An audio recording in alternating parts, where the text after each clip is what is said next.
C'est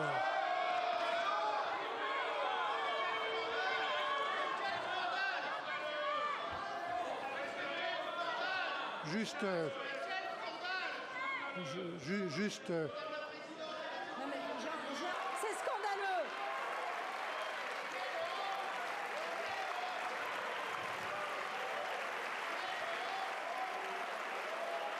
Juste du respect. Voici le résultat du scrutin. Majorité requise pour l'adoption de la motion de censure 288. Pour l'adoption 331. La majorité requise étant atteinte, la première motion de censure est adoptée. Il n'y a pas lieu de mettre aux voix la seconde motion.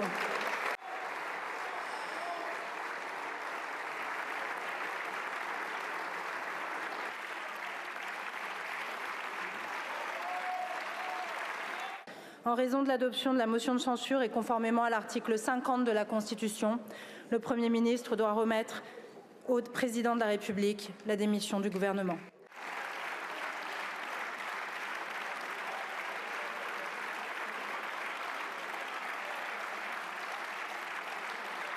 J'ai été et je suis fier d'agir pour construire plutôt que pour détruire et d'avoir été pendant cette période à l'écoute de tous ceux qui m'ont dit être de bonne volonté pour le bien du pays.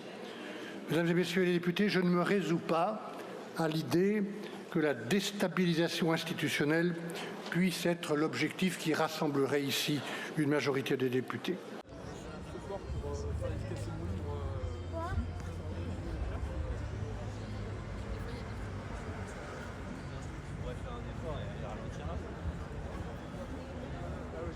Le problème, c'est pour la suite, j'ai envie de dire. Il n'y aura jamais de majorité, donc ça va être un cercle vicieux qui va jamais en finir si on ne change pas les choses. Il faut peut-être voir à changer plus grand que changer juste le Premier ministre. Par la censure de ce gouvernement Voulu faire Monsieur Barnier.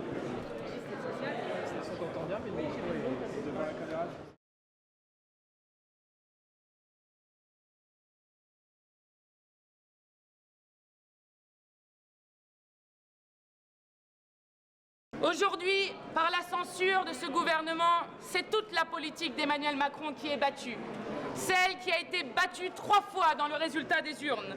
Celle qui s'obstine à vouloir faire payer au peuple et aux services publics la politique faite aux plus riches.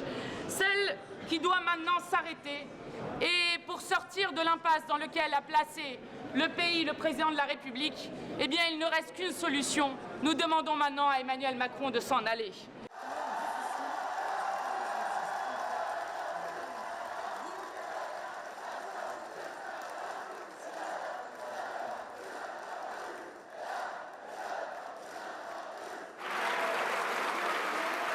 Pour une durée de 15 minutes. Ce qui est surprenant dans cette affaire, c'est la surprise d'un Premier ministre.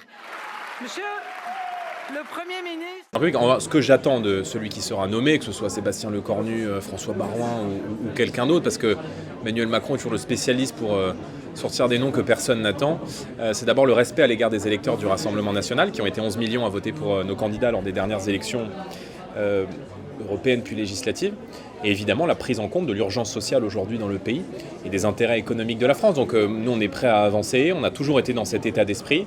Je regrette que Michel Barnier ait fermé la porte pendant très longtemps et je pense qu'il l'a payé aujourd'hui. Le sentiment de dépossession qui est le leur, le sentiment parfois de ne pas être assez écouté ou considéré, réponse par le communautarisme et le laxisme.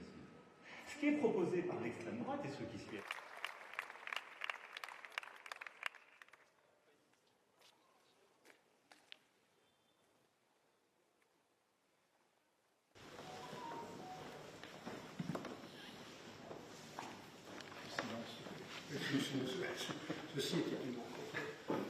La majorité du peuple, ni encore moins derrière le président.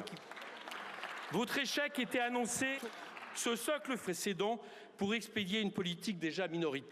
Ni dans le budget de la sécurité sociale, ou pour tenter d'augmenter dans cette introduction, ni de quoi adoucir votre déception. Que votre projet de budget de la sécurité, elle n'aurait été en définitive. Pour donner un budget qui ont été mobilisés jour et nuit avec vous, 60 milliards d'intérêts. La méthode a, me semble-t-il, porté ses fruits. Après, j'aurais préféré durer par beaucoup de vos amendements souvent pris